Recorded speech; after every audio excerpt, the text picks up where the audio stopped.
I've begun the recording. Once again, a very good evening. It's a Sunday, and so good to see you people over here. I am going to start presenting. We have a small presentation. Today, we're going to talk about the fourth block of our syllabus.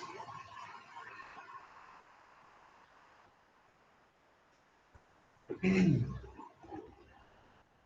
two main topics that I would be covering today, and it is the last part remaining, culture and ethics.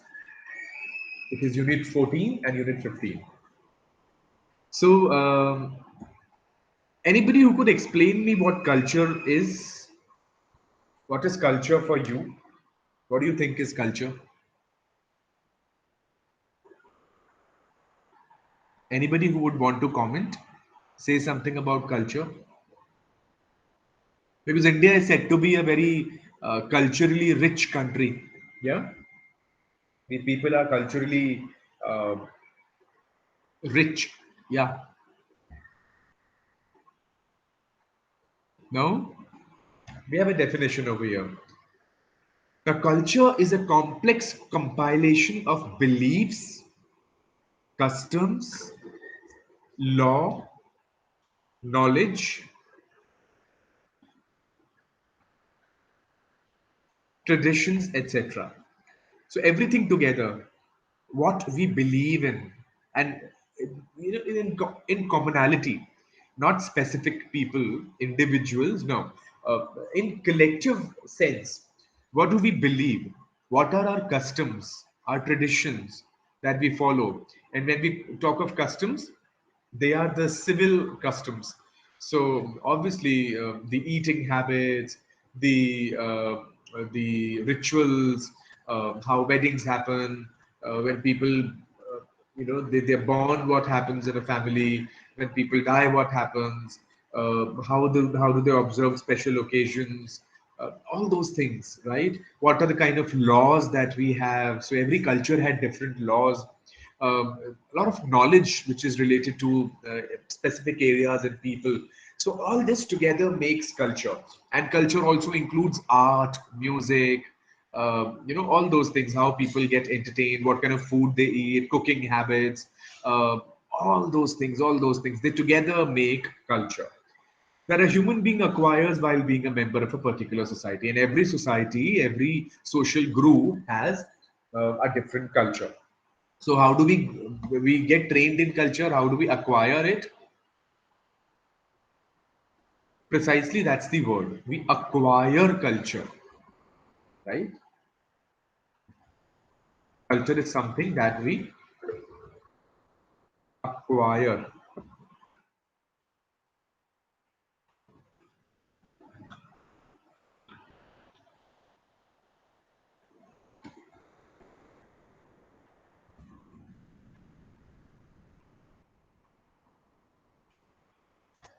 right? We get it from other sources, right? Two, it is collective.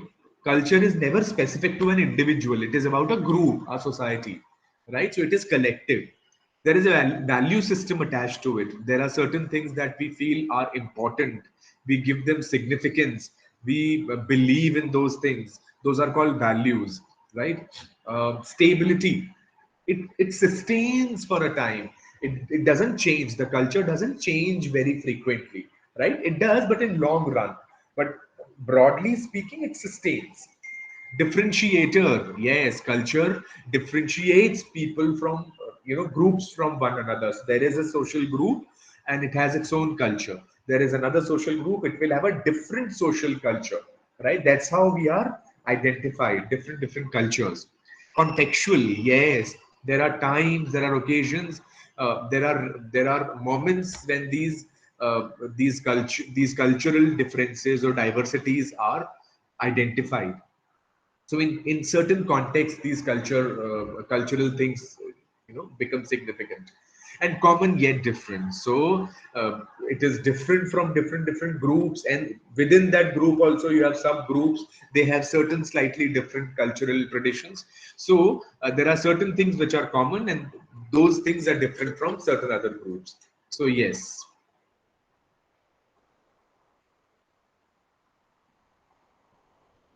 Excuse me, sir. Can I ask a question? Yes, please. Yes, go ahead. Yeah, I just wanted to understand about law in culture, which you have mentioned in the Yes, certainly. Laws definition. are very important. Yeah, so Uh, can you elaborate on the law? yes, What yes, type of certainly, law we are certainly. I talking will, about with here? pleasure, with pleasure. So, when I say social groups, there are different kinds of social groups, right? So, there is a social group which we refer as religion. Religions have their own laws. Yes, religions have their Yes, own laws. Similarly, there are people living in certain localities, and those regions have their own culture. So you have these panchayats, the Khap Panchayat, the similar other bodies. They have their own laws. Tribal people have their own laws. So if there is somebody who commits a sin, commits a crime, how would that person be punished? So these are all laws, and they differ with different cultures. Do I make myself clear? yes, Does that help? Okay, yes. Deepika. Yes, yes. Thank you. Oh, it's a pleasure. So where were we? Yes.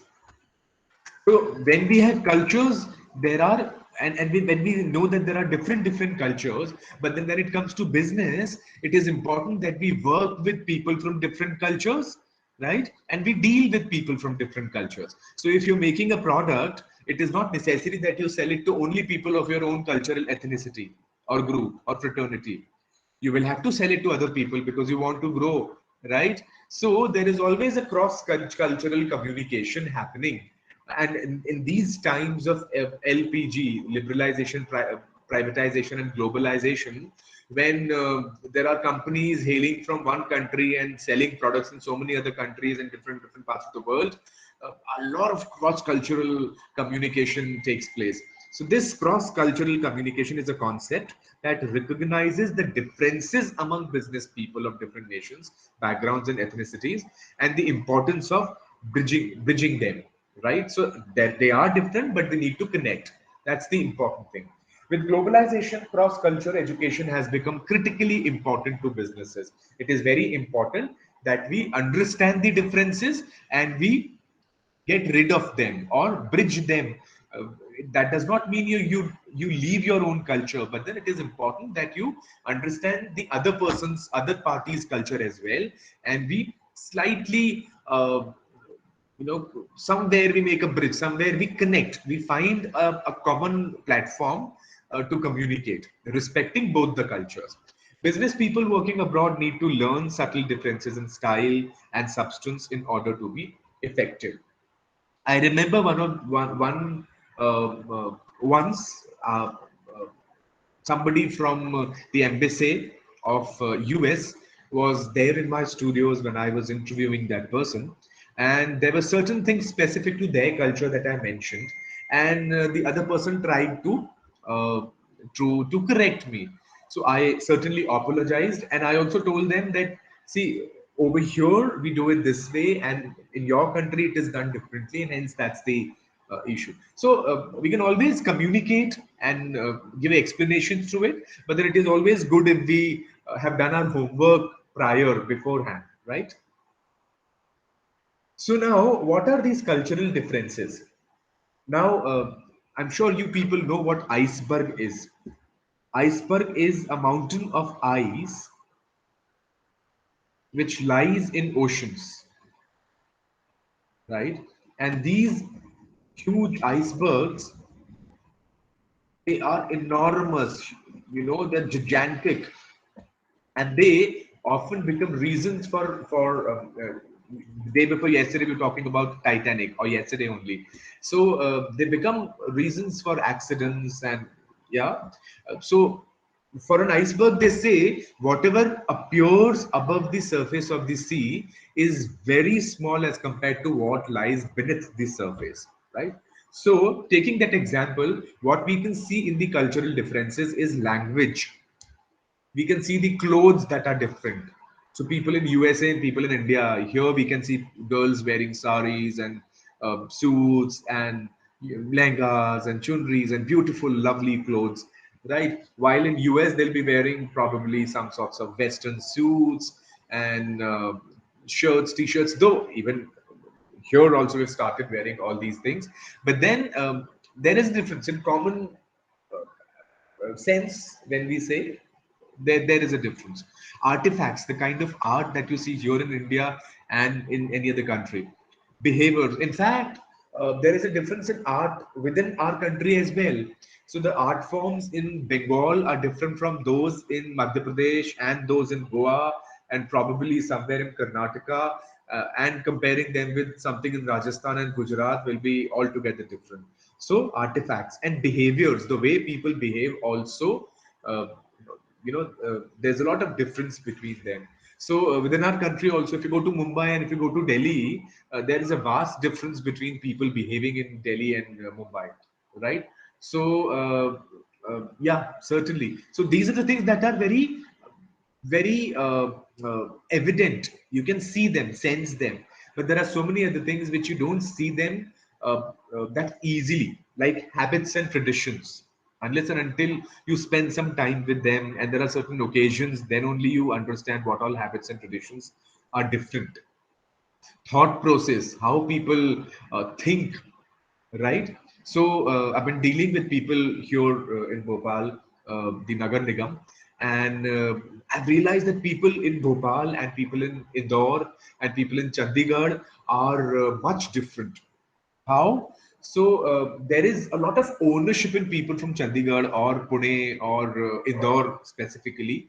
And when they were tried to be convinced about cleanliness, the Swachhata Abhiyan, they easily accepted it. They had this ownership for their own cities and they tried to change themselves, their habits. While in Bhopal, the ownership is very less. This is what I've observed, right? Working here in Bhopal, I've observed the ownership in people for their own city, their own country is less in Bhopal. So the thought process differs, perceptions differ, beliefs differ. The idea of self, who am I, also differs a lot in different locations, in different societies. Assumptions, rules, values, and all these things are not easily visible, right? Only when you spend time, when you say are working together in an office, or there is a client uh, with whom you deal for say some weeks, then only you gradually understand what are differences and how do you tackle them. So the cultural iceberg is dangerous, is very deep, yet if you understand and cite it, it can be tackled. Let us get to understanding some of the cases here. Now, in Japan, it is very important when you exchange business cards. It's very important. Accepting a business card from a Japanese business person is not a casual action. You just don't take it and give it, right? The person presenting the card will bow and present it with both the hands. So in Japan, if you're giving your business card or visiting card, as we call it here in India, if you're offering it to somebody, you will hold it with both the hands, as shown in the picture here, right? And you will bow down and present it to the other person. It has to be accepted the similar way. When somebody is offering their business card to you, you also bow down and accept it with both the hands, not with one hand but both the hands. The recipient takes it over, indicating respect, right? Acha, similarly in China, giving a direct yes or no answer to something or demanding one of these is considered very rude. So you have to be a bit tricky, a little polished. Your language, your words have to be chosen very well. Rather than saying direct yes or directly no, you have to be playing around with words when you do so. Meetings are for talking things over, not announcing decisions. So during the meeting itself, you don't announce your decisions. After the meeting, say the next day or a little later, you probably inform the other party about your decision. So yes or no abruptly coming is not accepted in China.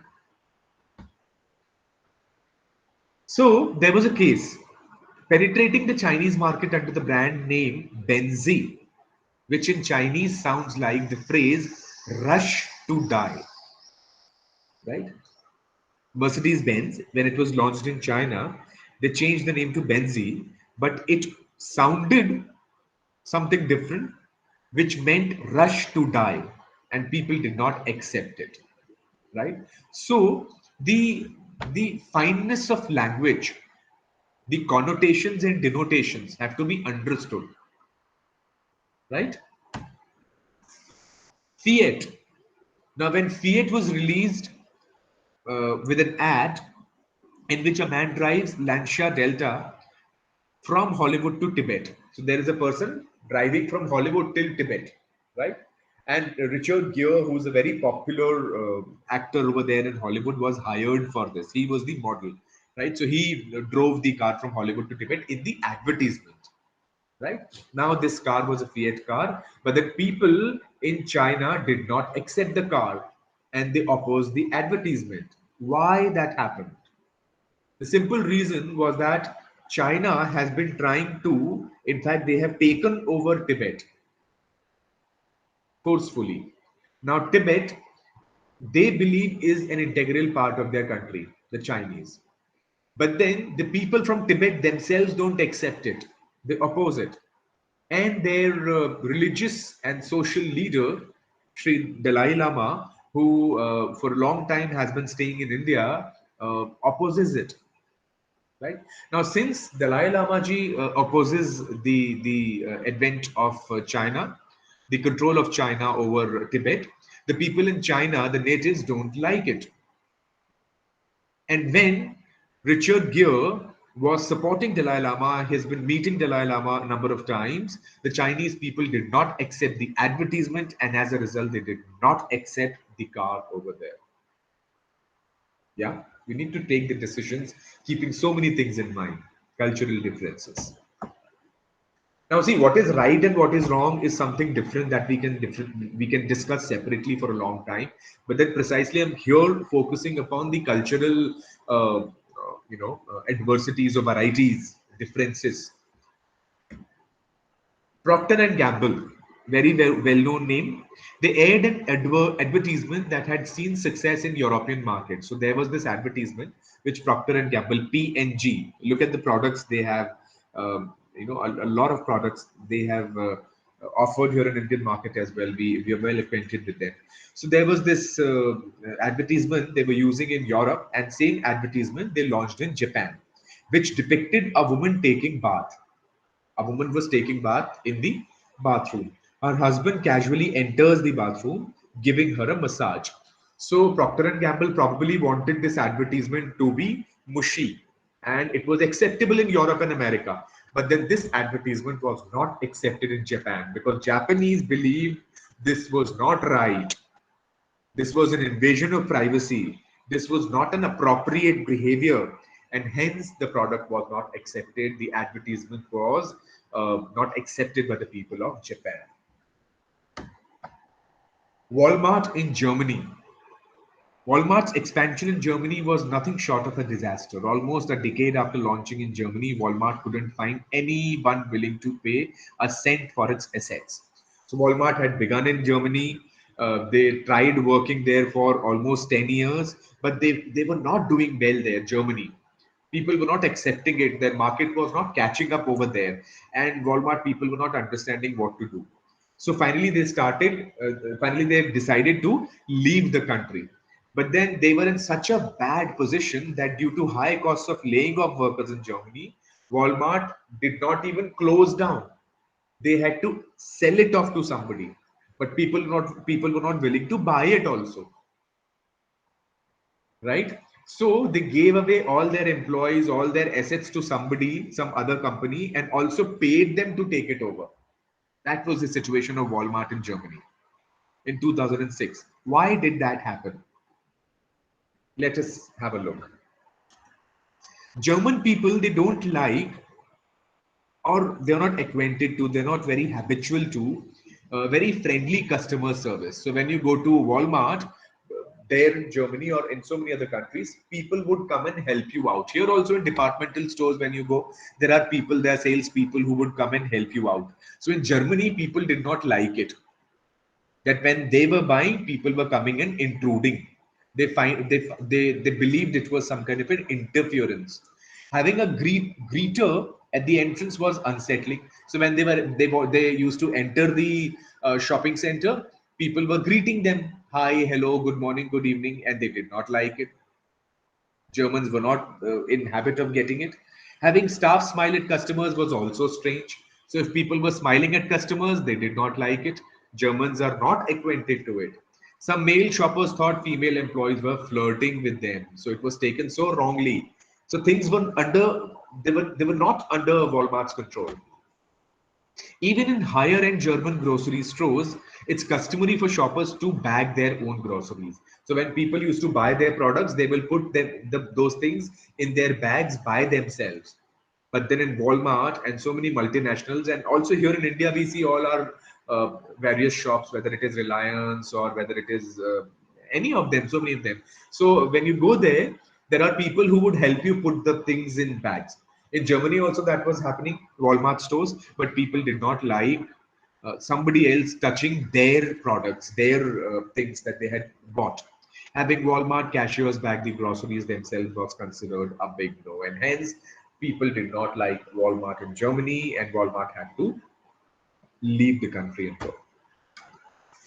Let us take another example. When Pepsi expanded their market in China, they launched with the slogan, Pepsi brings you back to life. Now, this sounds good in English when you say Pepsi brings you back to life.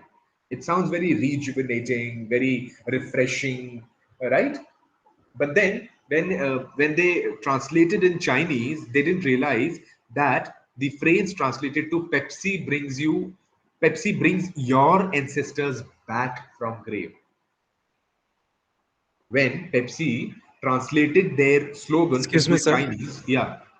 Sorry to cut you in between, but I have a question on previous slide, the Walmart example. Uh, so, I mean, when Walmart went to the Germany, so did they hire the German people as their employee, or uh, I mean, the US people or somewhere or from So somewhere most of else? these MNCs, when they go to other countries to work, they at the higher positions they appoint their own people. Yes, certainly, because they have to. They have their own culture. They have their own system. So on the higher positions, they have their people. But then when they go to other countries, it is not feasible if they take all their employees from their own native country. So obviously, they do hire their local people. Uh, yes, your question is valid. The local people could have conveyed it, but then see, it so happens when they come from another country and when they believe these are good habits, these are manners and etiquettes, these are soft gestures that they're offering. Probably the employees were convinced that through some period of time, people will start accepting it, but that did not happen in Germany. Okay, so the main problem was like they did not listen to their employees or the customer feedback, Possibly, kind of. yes. I don't know customers gave feedback or not, but then maybe the employees must have communicated it to the people up there, and they were unheard. They were probably given the answer that people will get acquainted to. These are good habits, no? Mhm. Right? So people would learn it. This is how you say like, we are good people. We'll be softer to people. This is customer service. This is extra going one extra step and helping them out. So let us not leave our culture. Probably this was what they believed in. Okay, Yeah. thank you. Okay. So again, linguistic problem over here. When Parker pen was marketed as a ballpoint pen in Mexico, its ads were supposed to have read, "It won't leak in your pocket and embarrass you." Yeah. So, but then when they use the local language over there, it meant something else, right? And which created a havoc in that country, and obviously they had to pay for it. Okay, now Chinese versus American culture, there's a vast difference between them. So there was this deal going on between a Chinese company and a US based company. Relations were being developed and it was going well. Chinese people, their team was invited to US, and the contract was almost due to be done, finalized. The evening after the tour, Americans hosted a party, and they invited the Chinese delegation for a dinner in some restaurant. So when the Chinese delegation entered the restaurant, the head of the team, the Chinese delegation head, he was greeted by a junior member from the US team, right? And when they entered, the Chinese delegation, the head asked them, "Where should I sit?" And he was replied, "Sit where you like, sir." The next day, Chinese delegation left the USA without signing any contract. Days later, the US team received a message from Chinese team, and they were informed that they felt humiliated and were considering the business relationship broken. What went wrong? In Chinese culture, the hierarchy is very important. So, if the head of the delegation team was there, somebody who was equivalent in position should have greeted him. This is something they did not like. One. Whereas in American culture, the yeah, it is okay, whoever is representing the company, it is fine over there. Secondly, when this person asked, "Where should I sit?" he was responded with, "Sit wherever you like, sir." So which was not taken in a very positive way by Chinese, because Chinese are very peculiar, very specific about their arrangements and their their welcoming gestures. So had it been some Chinese, they expected, they would have said, "Please come, this is your chair," guiding, taking that person to the chair and making him comfortable over there.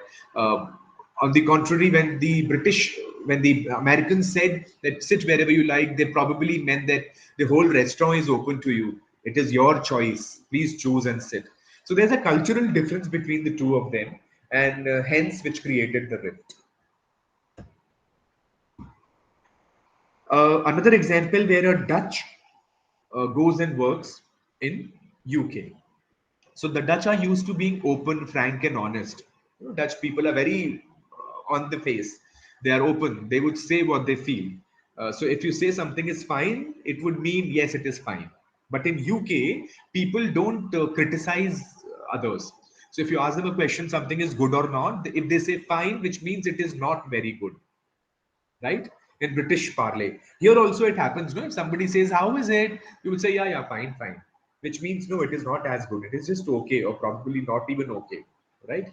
So this Dutch person who was working in UK, often he was responded with "fine." So he thought it was going fine. Yeah, every time I do something, I hear a fine. But then it continued, and it continued for a long time. And then later he realized when British people said fine, it did not mean fine. It did not mean it's good, and it needed some changes. Yeah. So a problem was created there too. Now, all these examples, we see a lot of cultural difference, specifically in communication, and that creates a rift, that creates problems. How to overcome these cross cultural communication barriers? So don't be judgmental. You should never be judgmental when you're dealing with people from other culture. Be patient. Maybe there is a reason to it. Control your biases and be flexible. You're often biased that this should happen this way. If this is happening, it is not right, or the other person has wrong intentions. This kind of bias is not good. Adapt language of the foreign country.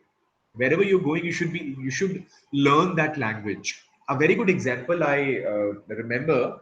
Uh, so it comes from the political arena without being biased to any of the political parties. But then, interestingly, there was a time when Srimati Sonia Gandhi was fighting election from Bellary, which had been a traditional Congress seat by then. And Srimati Sushma Swaraj, she decided to contest against Sonia ji. So it was a new territory for her. She had never gone to South, and she had never fought election from South.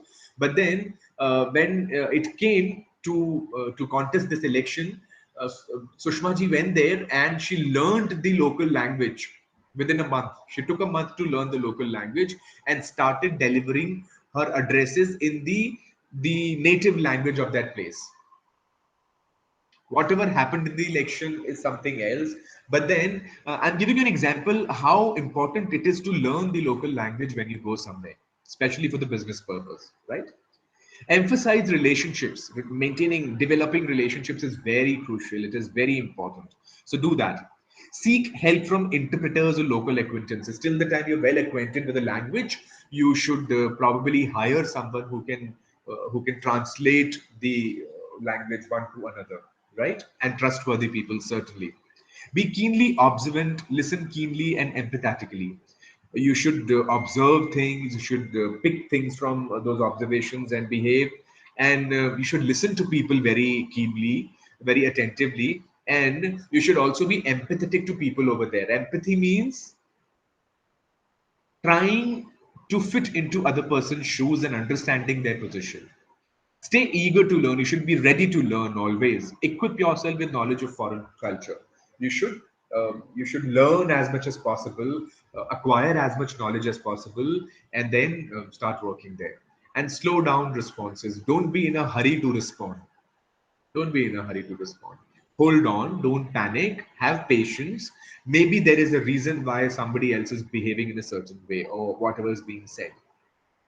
Assume positive intentions. Always trust other people, that they have good intentions, and maybe something else is there that is uh, making things appear bad to you.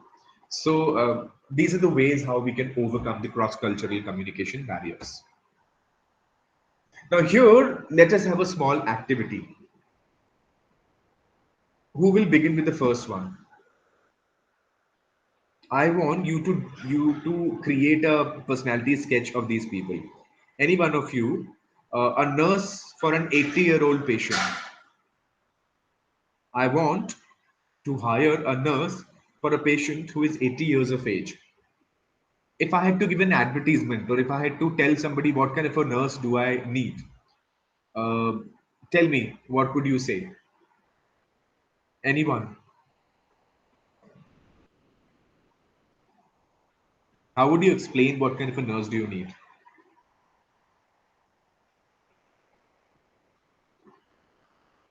No?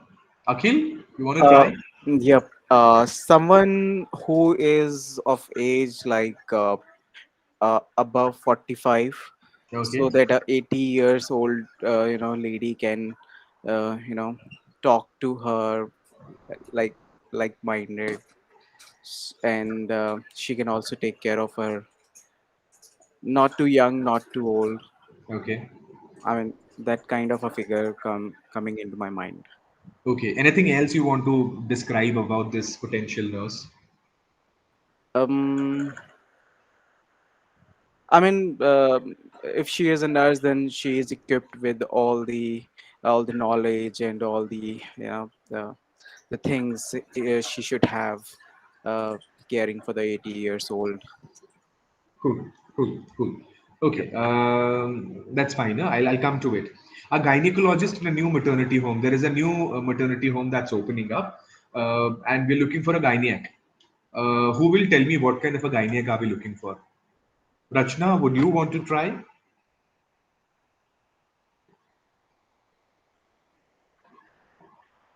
Rachna?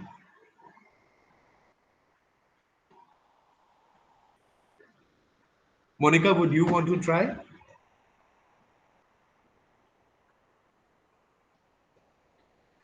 Yes.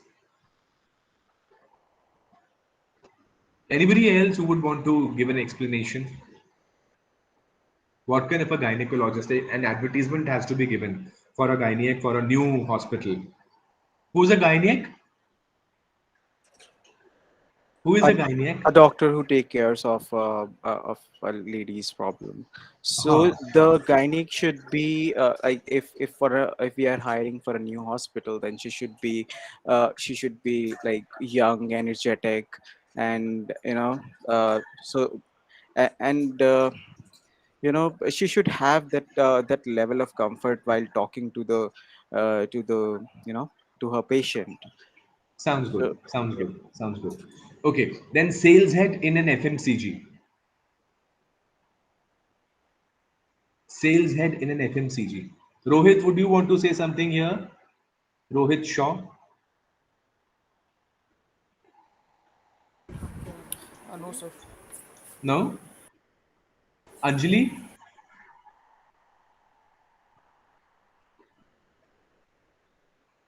Okay, what I really wanted to do in this activity was, see, when we talk of nurse, as Akhil explained, we always imagine a woman there. Why not a man? Gynecologist.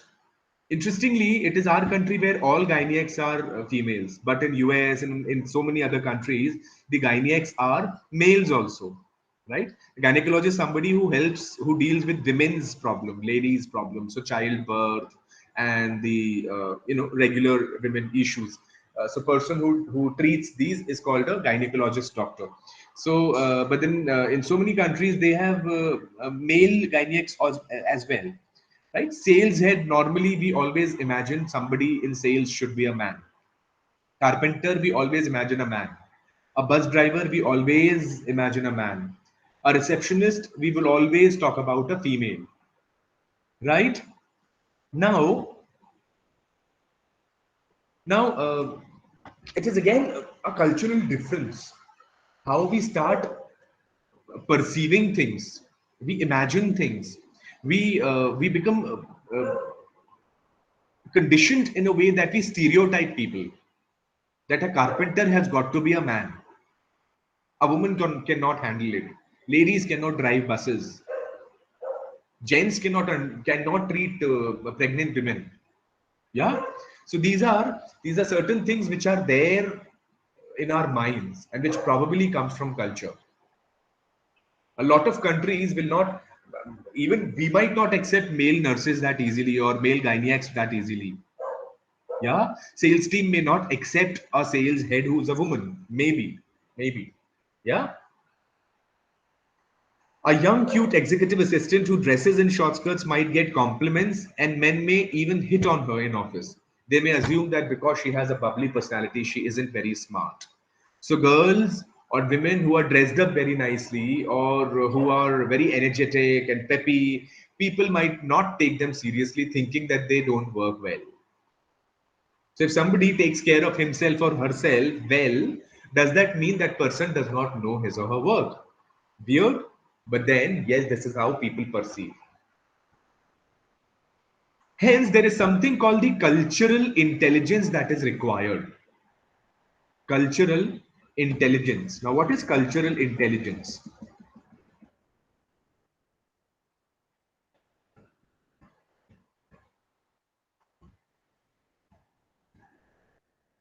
Cultural intelligence or cultural quotient is the ability to recognize and adapt to cultural differences. How good do you handle it? It can give you the confidence to operate successfully in a wide range of settings. So, in different conditions, in different circumstances, if you work well, accepting the cultural differences, handling them very well, you have a high cultural intelligence quotient. As simple as that. Now, what is cultural intelligence? What are the factors related to it? There is a drive. You should be interested in it, motivated in it, right? To deal with multicultural environments. Two, knowledge. You should understand what are the differences, how the other culture differs, and what are the values, what all things are important for them. And then strategically plan what to do, how to tackle, how would you behave, how would you find the midway, and then take action. Your ability to adapt when relating to working interculturally. So this is called cultural intelligence. There are four factors to it: drive, knowledge, strategy, and action. Just four words. So with this, we come to an end to the cultural communication part of it. Let us now talk about the ethics in communication, which is the unit 15. So, what is ethics? Rules or customs governing an individual and social behavior, social institutions, and beliefs and rituals. These are called ethics. In other words, the study of what is right and what is wrong in human behavior is called ethics. क्या सही है क्या गलत है, what is right, what is wrong, right? This does not appear right over here. It was written in Hindi. We could leave and go ahead. Now there are three parts of ethics. The bottom line is intention. What is your intention behind doing a work? Any specific work. Is your intention right or wrong? You do something and it goes wrong. The result is not right. But then your intention was right. Yeah? So somebody is not feeling good, you make them drink some milk. But then his stomach was upset. So the stomach further deteriorated. You gave them milk. Your intention was good. The intent. The bottom line is you were good to them. You felt good. You wanted to do good. Yes, so intention, most primary thing. Two is means. What is the way to it? You were offering milk. Yes. What is the way out? What path do you take up? Is the means. And end is the result too. What happens after it is the result. So this this triple layer thing works it is probably the most crucial part of ethics, the intention, the means, and the end. Now in our culture here in India, this is judged by something called dharma. And dharma does not mean religion. It means the laws, the values that govern an individual and society, right? Gandhiji also believed in it, and he has mentioned it all over. Gandhiji said it means, Gandhi said means are foreseeable, ends are not. So whatever steps you take, whatever action you take, that you know is right or wrong, right? What will happen after that is something that you do not know. Thus, means can be controlled, managed, and guaranteed. So it is very important that you take the right way, right path, and then you whatever comes out in the end as a result is not in your hands.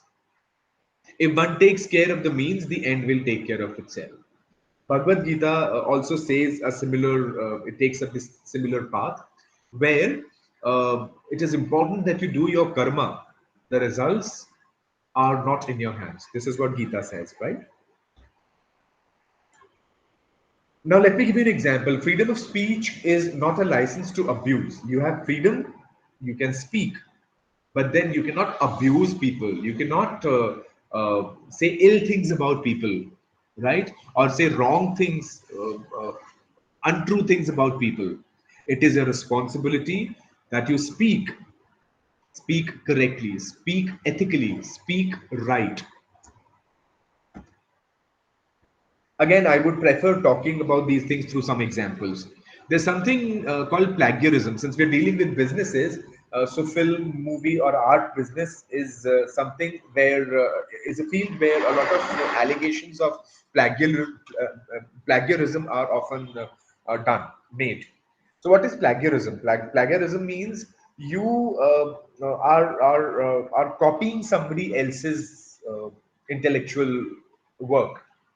Somebody else has done some design, somebody else has made some movie, somebody else has done some creative work, and you are kind of stealing it, copying it. You're not doing it on your own, right? Like for example, look at this poster over here. On the left side of the screen, we have a poster of an Indian movie, and it has been copied from another movie from Hollywood, the right one. There was a movie which was very, very famous and popular called Hindi Medium, and it was lifted directly from the 2014 Bengali film called Ramadhanu. Dear Zindagi was again a very popular movie, and they were accused of being a replica of Canadian comedy drama TV series called Being Erica. Gajni, look at the poster of Gajni.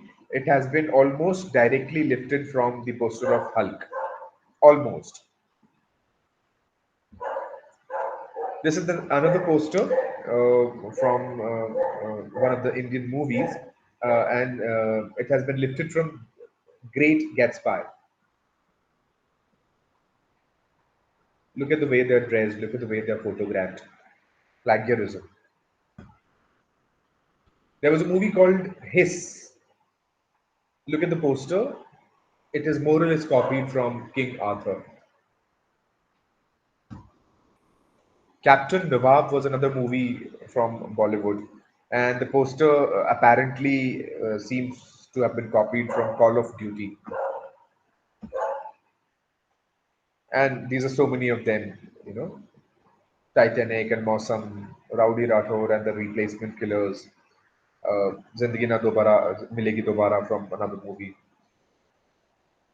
All this is called plagiarism. So when it comes to business, ethics are very, very crucial. Now here, some things were being communicated, what the movie contains, and to explain that they have used somebody else's idea, plagiarism. Ethically, this is not right, and hence there are laws uh, which are called intellectual property rights laws, intellectual property laws or act, right? These laws protect people's work till the time it is registered. But then often these go unnoticed. Hollywood movies, Korean movies, some songs from some Western European country, and they're being copied here. They probably not even realize, and you know it goes unnoticed. But then still it remains wrong. What is wrong, right? So to have good business ethics, there are certain points that we need to keep in mind. One, responsibility. Two, communication. Three, fairness. Four, relationships. Five, honesty. Six, principles. Seven, reputation. Eight, trust. All these points you need to think, ponder over them, you need to decide upon, you need to follow them for being ethical in business. Now, for example, the packets of tobacco products or cigarettes or any kind of smoking, things, uh, it is mandatory for the makers, for the producers to print pictures of cancer and other diseases that are caused due to smoking or chewing tobacco on the packets. Yeah, a lot of these people, they do blurred pictures or small pictures. Then later on government made it mandatory to have bigger ones. You're selling a product which is not good for health, right? You're promoting it, advertisements are being made, and that is why of late these advertisements have been banned. Now you cannot promote cigarettes or alcohol on television, in movies, in media, hence surrogate ads are being done. So a lot of alcohol advertisements you realize are in name of, say, some soda water or some mineral water or some CDs and music and some parties. These are the ways they promote their product. Non-ethical. Yes, there are certain ads which are too honest. Some very interesting advertisements over here. There was this brand called Oasis who were offering some juice, different types of juices to people. Their advertisement billboards read this. If you can see it on your screen, please don't stand in front of this poster. It costs a lot of money. Yeah, interesting. It's summer. You're thirsty. We've got sales targets. So you get your solution to your thirst, and we are done with the sales targets. Your favorite celeb won't drink Oasis if we paid them. Would drink. So we did not pay our favorite celebrity, so that's why they are not doing the advertisement. They are not endorsing these products, but then we are directly communicating it to you. Some honest looking advertisements, communication. This advertisement over here, look at it. Oh, this is so outrageous. So outrageous. Do you get what this advertisement says? When ordinary soap just won't do. So looking at this picture, we can make out there is a murder that has taken place. Look at this huge knife, and this person is bleeding. And the one who has done the murder, his hands are dirty. And the product over here is Dettol, which says it kills 99% of bacteria and clean hands every day. What is your intention? Come on, right? So to sell your product, what's your core intention? What are you promoting? What is the means that you're using? And then obviously, if you get a result out of it, and what kind of a result can you be getting, uh, could create great problems. In fact, tender minds and people who are negatively charged up. Imagine what could go wrong. How badly this could adversely this could affect. There is this another advertisement, a whole campaign, and a lot of hue and cry happened after this the release of this advertisement. So this advertisement is of a product which you know brightens the skin tone. It is some sort of a moisturizer or body lotion. So advertisement shows a brown woman wearing brown clothes. When she uses the product Dove, the lady becomes white. This is such an ill advertisement, absolutely racial. Yeah, so outrageous, so bad. So people did take the case. Yeah, absolutely unethical. Yeah. Okay, here. Are you allowing your maid to knead atta dough by hand? Her hands may be infected. So now here you're making the maid target. Yes. Instead, you should buy their product to knead the atta. Why could they not say that your own hands could have been dirty? Creating a picture. See, you want to sell your atta kneading machine, whatever device it is. But for that, you're spoiling the image of maids who work at homes. Unethical. Another advertisement. White is purity. So use Dove. Sorry, Nivea. One of the Nivea advertisements. White is purity. These are all controversial advertisements, and a lot of them were taken off when the public opposed, when complaints were filed. Uh, yes, changes were made. White is purity. Again, racial. Some of the advertisements twist facts. They don't show reality, they twist the facts. Vitamin Water was a brand.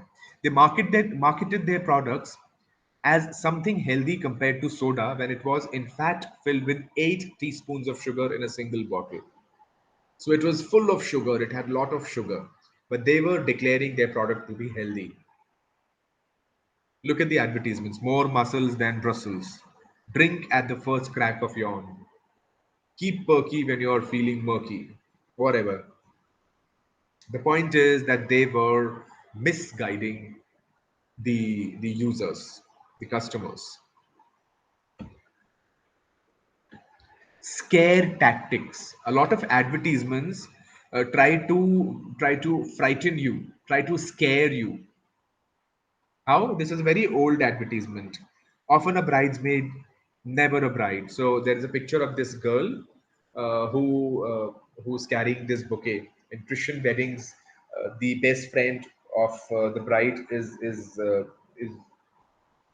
said to be the bridesmaid, right? So here, this particular girl has been the bridesmaid in a lot of weddings, but she has not even yet become a bride. She is not getting married. Why? So there is some product, some probably some perfume, which makes you popular among men. Yeah, or whatever the product is, I don't know. Yeah, so you're scaring people. You're scaring people. If you don't use this product, you're missing out on something very important. You're not looking beautiful. You're not accepted by the opposite gender. Scare tactics, unethical, absolutely. Now, so these were various unethical communications that were being made. Now, let us come to another point where, as an employee, as a company, uh, there are instances where uh, there is a disagreement between the values of the company and the values of an individual, the priorities of the company and the priorities of the individual. This situation is called value congruence. So it is important that the values, the priorities, the ethical priorities of both the employee as well as the company be in congruence, be in sync. Value congruence is the compatibility of personal values with that of the organizational values. So automatically the question arises: is there a rift? Is there a conflict between the values, the organization and individual? Does this happen? It happens a lot of times. So, so if I had to sell a product which, say, suppose if it is a body lotion only that brightens the skin. Now, I don't believe in racialism, discrimination, right? Now, so should I be selling that product? Should I be promoting that product on my channel? Individual priorities, individual values, and organizational values, right? I know one organization which bans eating non-veg in their premise, and there were people who said, "So what I eat is my priority." They would secretly bring that stuff in their tiffins into the office premise and eat it in the office premise to prove that nobody can stop them. Both of them are not right at their positions, their stances. Now, we mentioned dharma a while ago because dharma sounds a better word than ethics because ethics is still very bookish. So, an individual's duty fulfilled by observance of custom or law is called dharma, right? Whatever is your duty coming from customs or from laws. And if you believe in it and if you obey it, you're doing your dharma. The basic principles of cosmic or individual existence. So there is a divine law, a law which is taught by the religions, right? And conformity to one's own duty and nature. What is your individual duty and nature? That also should be followed. So there could be conflict at times. In such situations of conflict, what should be done? What does Indian culture say? Even Mahatma Gandhi has mentioned it. A lot of leaders and experts have spoken about it. So when it comes to choose between which path to go, when there is a difference, when there is a conflict in values, our belief system says there is a priority, there is a dharma for a vyakti, for a person. Then there is a dharma set of values for a person hailing from a family, keeping in mind the family and its interests. Third, there is a samajik dharma, social ethics, social values. And then comes the Rajya Dharma of the state, right? It is again explained here. There are several levels of dharma: individual dharma, family dharma, societal dharma, national dharma, then dharma for mankind, and then dharma for cosmos. So, if there is something that has to happen that will only affect me, I have to decide what to do. What is my dharma as an individual? What is right for me? But then, if there is a situation where my family's interests are at stake, right? And there is a personal interest.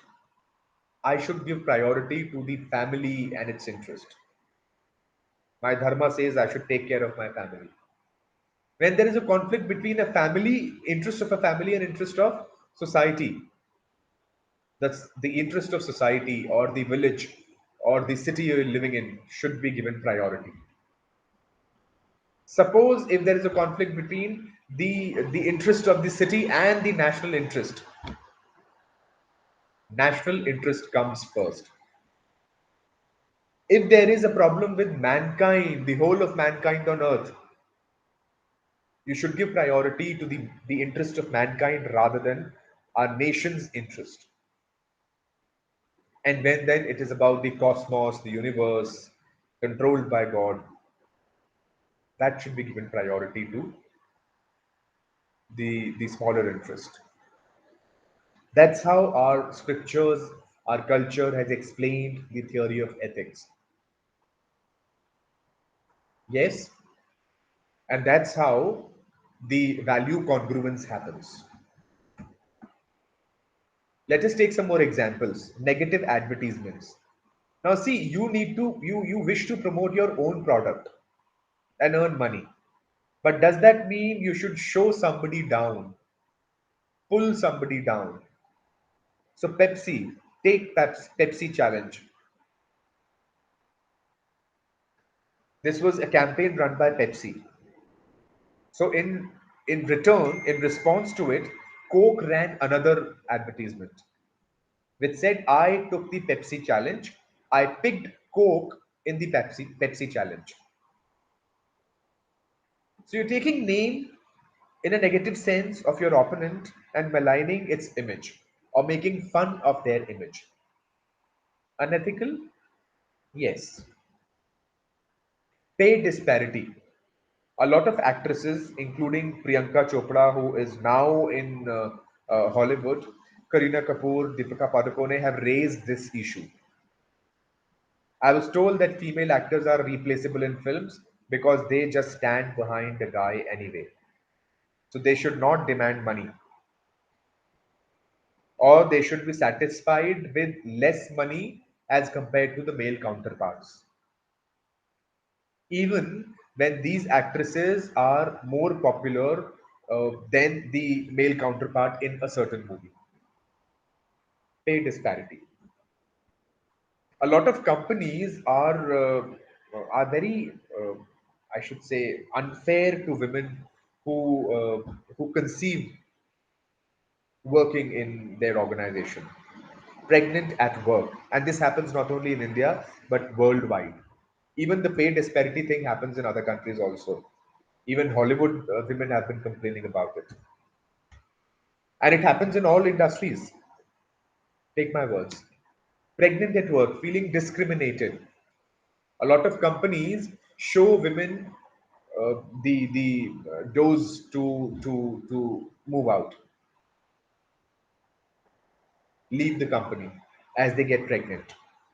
Because for those companies, a woman taking up motherhood will be at least an affair of a year or two, and the government norms ask them to offer you know motherhood leaves and before delivery, during delivery times, and post that taking care of child, 6 months to 2 years. And that's why a lot of companies want women to leave the job as they get pregnant. And that's the reason a lot of companies don't hire women on higher positions. So you will find very less CEOs or presidents or presidents in a lot of companies as women. Most of them are men. And that's the reason a lot of women in corporate world avoid getting pregnant, avoid having babies, even when they want to plan their families, because they have this fear of losing out, missing out on the job front. Unethical. So, since we're discussing communication, there is something called ethical communication. We've seen so many examples also. Ethical communication is something where where business values are being followed, like being truthful, being concise, conscious, responsible, choosing your words right, taking right actions. If you do all this during your communication, you're being ethical in your communication. How do you do that? In fact, how do companies do that? False product claims. So claiming during advertisements or during promotions or during sales, claiming certain things which are not true.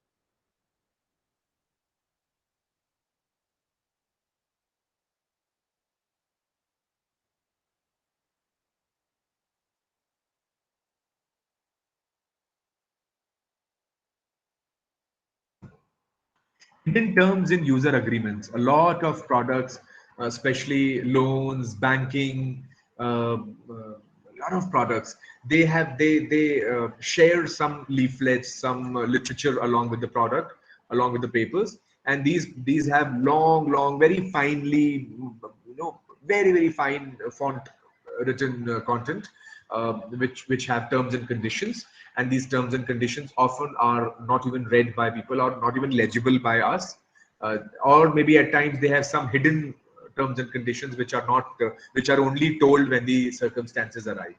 So hidden terms. Unethical accounting, showing certain things, showing partial GST, and not showing certain products under taxation. Unethical. Poor working conditions, sexual harassment, writing words or things which are not respectful, which are derogatory or which are demeaning uh, to women or to men also, in very rare but yes some cases. Defamation, trade secret misappropriation. Everybody has a trade secret, right? But misusing it is not right. Somebody else's. Bribery, selling customer data, a lot of things that are a part of our privacy, our private information. It is being shared by all these, especially the digital companies. So when you're using their products, they ask you some simple questions, terms and conditions. Do I agree? And you simply, without reading them, you click yes, and they can you know check anything in your mobile, your photos, your contacts, your other data that you have in your mobile, in your network, and this is being sold to other companies, other people, so that they can sell their products to you. Unethical. Let us take some more practical examples. Medical industry, for instance, doctors are required by law not to divulge uh, private information about patients to anyone. Right? Doctors, see, people have different problems, physical troubles. They entrust the doctor. They tell their secrets. They even if they are ashamed of it, embarrassed of it, they have to tell the doctor because they need to be treated. But if the doctor shares that personal confidential information with other people, or maybe other doctors, or maybe some pharmaceutical companies, it is not right. Two, there is a property consultant. Ethical communication in the property consulting industry can take several forms, including revealing key pieces of information to would-be homeowners of a property, including negative truths about the property. Would somebody do? If you go to buy a house, you always have to ensure that you should talk to the people in the locality so that you know the water supply is right or not. Does it get deluged in rains? Does the electricity work well? Is there a power cut happening very frequently? What kind of a neighborhood it is? Yes, all these questions, all these pieces of information. The brokers, they don't tell you. Yeah. A lot of professions like teachers, researchers, lawyers, CAs, publications, in all these professions, confidentiality is very, very important.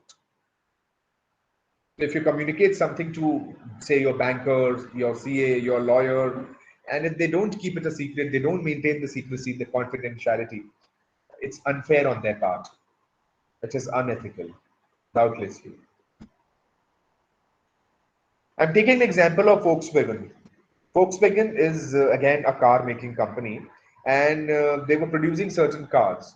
Now, with the changes in environmental situations, circumstances, a lot of laws have been made all across the world, not only in India, in US also, in other countries also. Now, what Volkswagen did was they lied to everybody that they have made some changes in their vehicle, and now they have become low pollution creating.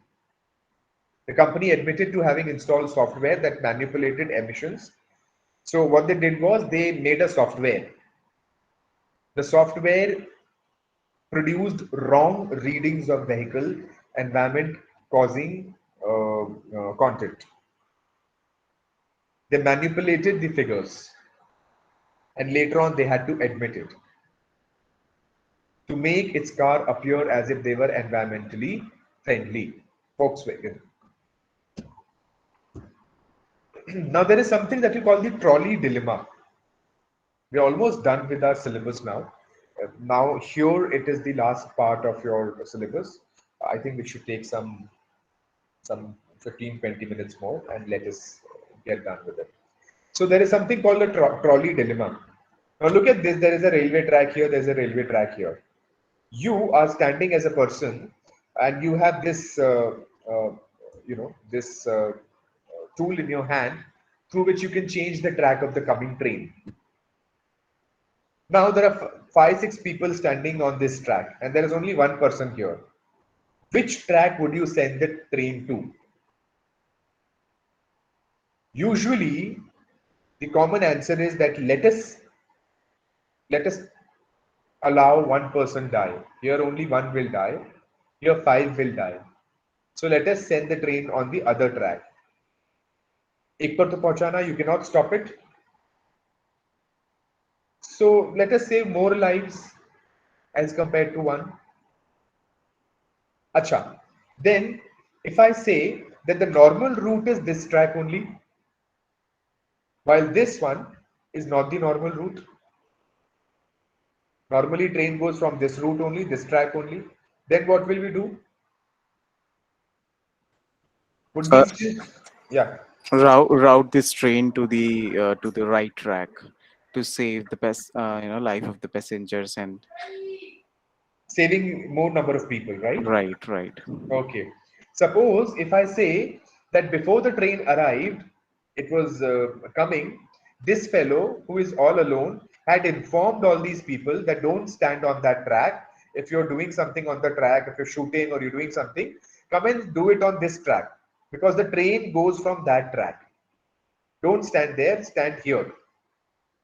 But these people did not listen to him. They still stood there. This fellow all alone came and stood here. Then what would you do? These people are deliberately wrongly standing on this track, while this man knows the train does not come on this track, so he is doing his work here on this track. Now what will you do? Somebody who's on the right track, right path, somebody who's doing what is right, should he be killed, or the people who are, they knowingly, deliberately are standing on the wrong track? This kind of a situation is called a dilemma, ethical dilemma. And we, as business people, as businessmen and women, as experts in communication, have to often face such situations where there is a dilemma of what to do, this way or that way. Both have pros and cons. Like, for example, I would love if you people can interact and speak. if you can give me replies to these questions that I'm raising. The question is, there is an employee who is ill, very badly ill, who is not doing well. Should we terminate this employee or not? Because he is of no use to the company. He's being ill. He often has to go back home early. Even when he's there in the office, his productivity efficiency is low. What to do? Should we keep this employee or terminate him?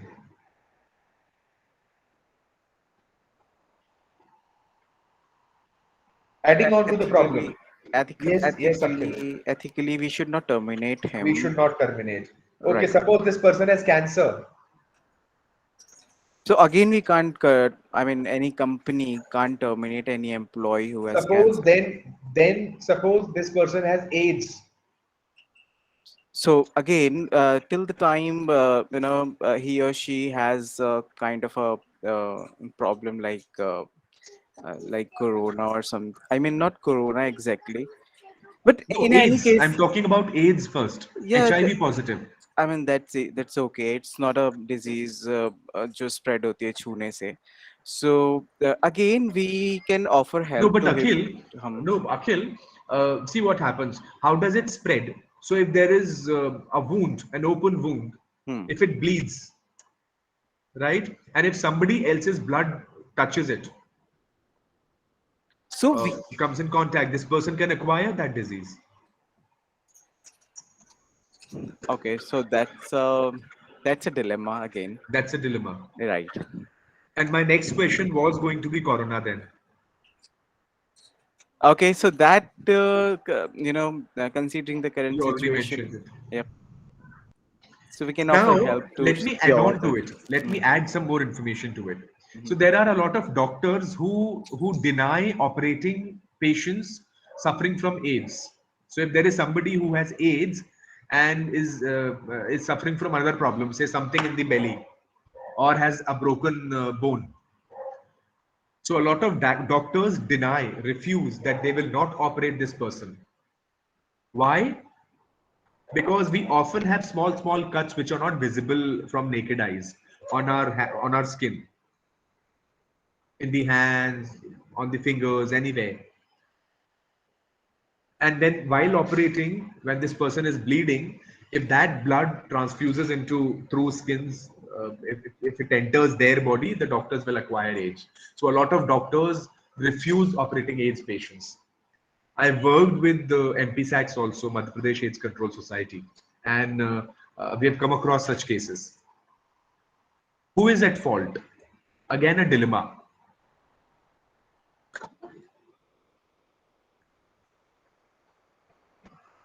Yes. Okay, Yes. let's go to the next one now. Should salesperson reveal weakness of their product? Somebody who's selling a product, should he or she reveal what are the problems in their product? Yes. Again, a dilemma. Mm. Now, these are all issues which are very commonly talked about. Like, for example, capital punishment. You know what capital punishment is? Anybody? Yes, to hang that person To hang till death. somebody. Yes. So, in cases when that person has committed heinous crimes, crimes which are, you know, one cannot be spared, one cannot be forgiven. In such cases, this punishment is given. It is given very rarely. Our laws says so that it should be given very rarely. But then, in cases of brutal murders, in cases of say rape or terrorism, capital punishment is still given. But is it right? There are people who believe that, see, there is always a chance of improving, always in life. So they say the person who has committed crimes at certain point of time can turn into a good human being, can realize he has done mistakes. So let us not kill that person. Give him a chance to improve. This is against human rights. Again, a dilemma. What is right? What is wrong? Should capital punishment be stopped, be banished? Yes. Similarly, there are cases when there is a conflict between pro-environment decision or developmental activities. Like in Mumbai, for a long time, some metro train route has had to be changed because certain particular area had a lot of trees there. What to do? Again, a dilemma. Shouldn't development happen? Shouldn't dams be built? Shouldn't factories be built? Shouldn't more houses be built for people who are living on streets, who don't have homes? Or on the contrary, should the trees be cut down? Shouldn't the pollution be controlled? Shouldn't the air be purified? Should we snatch away the habitats of wild animals? Environment versus development. Always a conflict. Right to abortion. This is being discussed internationally these days. America has changed their laws recently. Our country also, high courts have given some recent decisions about married and unmarried women who should have the right to abort their child till 24-25 weeks of pregnancy. Right to abort the child. In fact, this is another layer to it also. So a woman who is married and she decides not to bear the child. One, till what time should the parents have the right to abort? Two, if the mother is unwed, should she have the right to abort? Three, if the child who's going to be, who's going to be born in coming days is not healthy, because these days a lot of tests are being done, ultrasounds are done, so you get to know that the child to be born is going through Down syndrome or any other disease or problem.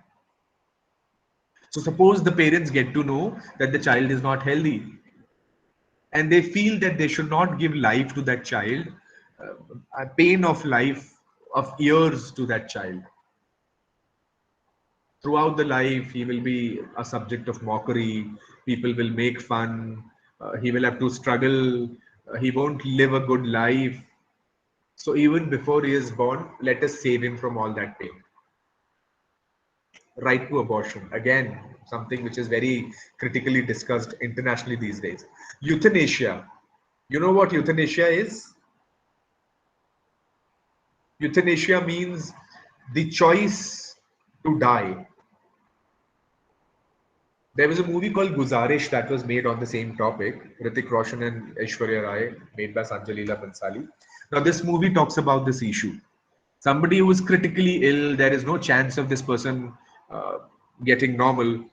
Should he have the right to ask for death? He does not want to live anymore. In a lot of countries, suicide is still a crime. So if you're caught trying to commit suicide, you would be punished rather. Yeah? Should they have the right to die? There are hundreds of people lying in certain hospitals who are going through terrible pain. At times, they are in coma for months. They don't have money to get treated. There is no chance of them, multiple organ failure. There is no chance of them recovering. Should they be granted death? Euthanasia.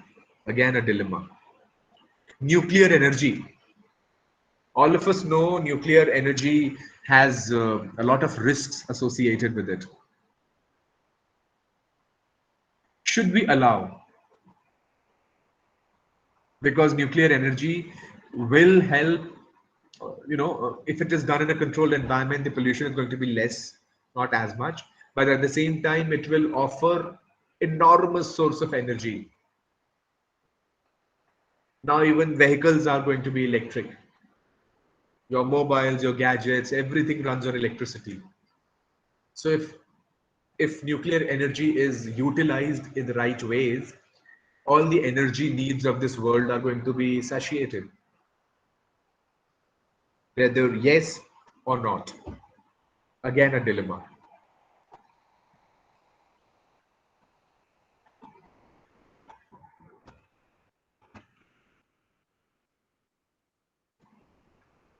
So, so in all these situations, when you're in a business, when you're working somewhere, when you have choices to be made, um, especially while communicating, it is important that we analyze the situations and we think of how is it going to affect ourselves, our families, our society, our nation, the mankind. The greater cause has to be supported. When it comes to communication, it is important that we we keep small things in mind. Like for example, calling somebody, maybe a woman, a lady colleague or employee after 9:30 in the night on her mobile for whatever official reason. But people have their own lives, no? They have, unless and until it is critical, somebody is dying somewhere. Doctors are available 24/7. Understood. But then a salesperson, should she be called after 9? We have to decide that. Should women be made to wait or work till late, say after 7? And the UP government has banned it.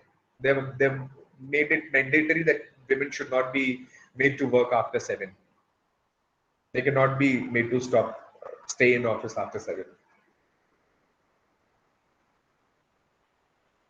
So such decisions always surface in your life at every turn in your life, in your careers, and we need to hear to our conscious and look towards dharma to decide what is right, what's wrong, including communications. So culture and ethics were two things that we spoke about. With this, I think I've covered the whole of your syllabus in these 4 days, including almost all the topics. So it's time, if there are any doubts, any questions, any queries that you have, please ask. I'm ready to respond. Any feedback, anything that you want to say about the sessions? Maybe for the next time in coming days, I can improve upon, I can make certain changes. So if there are any inputs from your side, do that. Please, most welcome.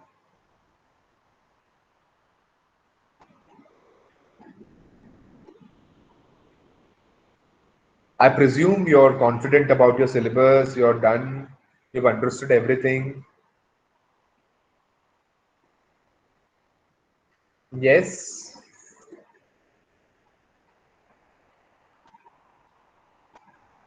Yes, and I also have one doubt. please, please, Akhil, do that. So, Hear it. so while working in an organization, every organization has some values, ethics, code of ethics, right? Yeah. And if an individual, especially, doesn't find anything, ethical by his values, so what should he do? Like,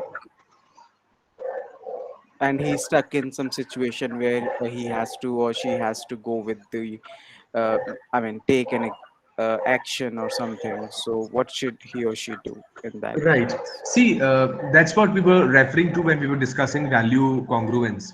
Hmm. See, Right. Akhil, as a matter of fact, I am a person who's absolute vegetarian. So I don't even consume eggs. So at our place, even cakes and pastries and stuff, whenever we get it, it is always eggless. Right?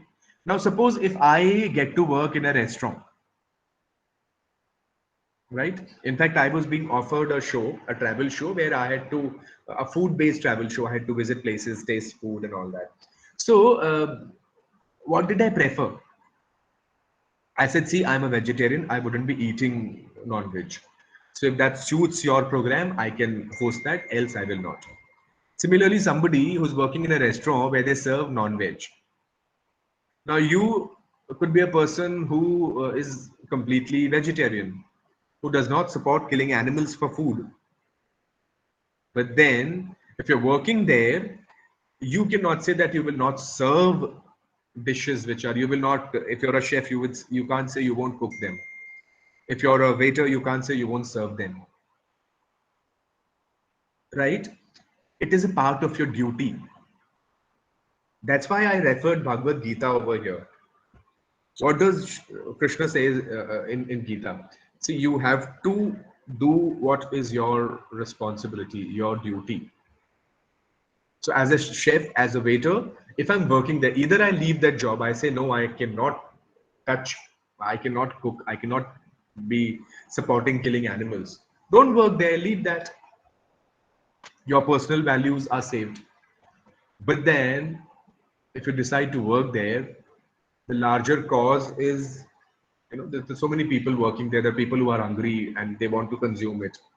Then you have to submit and serve it. Right? So there is always a deal that you need to crack. Yeah, decisions. Controversial. It is indeed controversial. Now, this latest movie, the Amir Khan movie, which is again very controversial. See, now what does it say? It is maligning the image of our security forces, our defense forces, doesn't it? When you say killing is not right, the image that you're portraying in that movie, that our defense forces or our armies, not only are, whichever, they are killers. They are not doing a good job. Is that right? Come on, they're putting their own lives at risk. And for what? Are they earning some profits out of it? No. They do that to protect the nation. They do that to save the humanity. So saying that army's job is not good or is not right is absolutely wrong. If you're a person who believes in non-violence, don't go to army then. And don't expect being protected by anybody else. If you're not ready to donate blood, how can you expect people donating blood if you get into trouble or one of your family member gets into trouble? So these dilemmas will always be there. It is a matter of choice. It is, and that's why the ethical issues are more of philosophical in nature, right? They cannot be absolute in terms of definition, that this is right and this is wrong. It depends on the time, the place, the situations. But then the larger perspective has to be kept in mind. Anything else?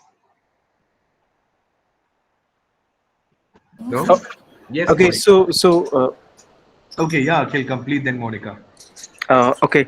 So there is one question in our book, like while working in an organization, which values are more important for individual, personal, or organizational? So the clear-cut answer is the organizational, right?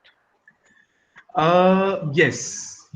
Organizational values are important, but if you give more priority, more importance to your own values, then don't work there. Leave that job. So because the second part of the question is Or like else, or else, justify. or else, there was one more topic that I wanted to cover, but then the people present over here did not seem very interested. There is something called whistleblowers, Mhm. right? Right. Whistleblower is a person, if he sees something not going right in an organization or a place, he raises that,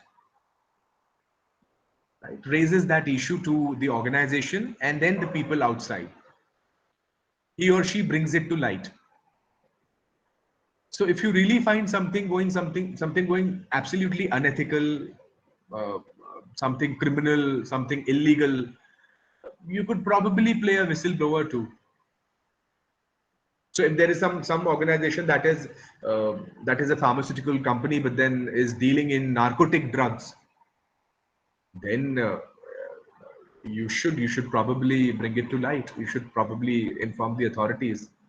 Obviously, then you have to ponder about the security of your family and yourself. But then Yeah, yes, but that's a different topic altogether, because yeah, that is yeah. unethical, illegal, and Their safety unethical. versus ethicality is, yeah, Right, but we are mm, talking here about purely the ethicality. Yes. right, the values of the organization and the value of an individual. Hmm. So the value of an organization doesn't cover the unethical actions or unethical uh, what do you say, like illegal happening in their organization, so they will not allow it. So like I just want to understand, how can we justify my choice of selecting the you know uh, organizational ethics. I mean, code of conduct is more important.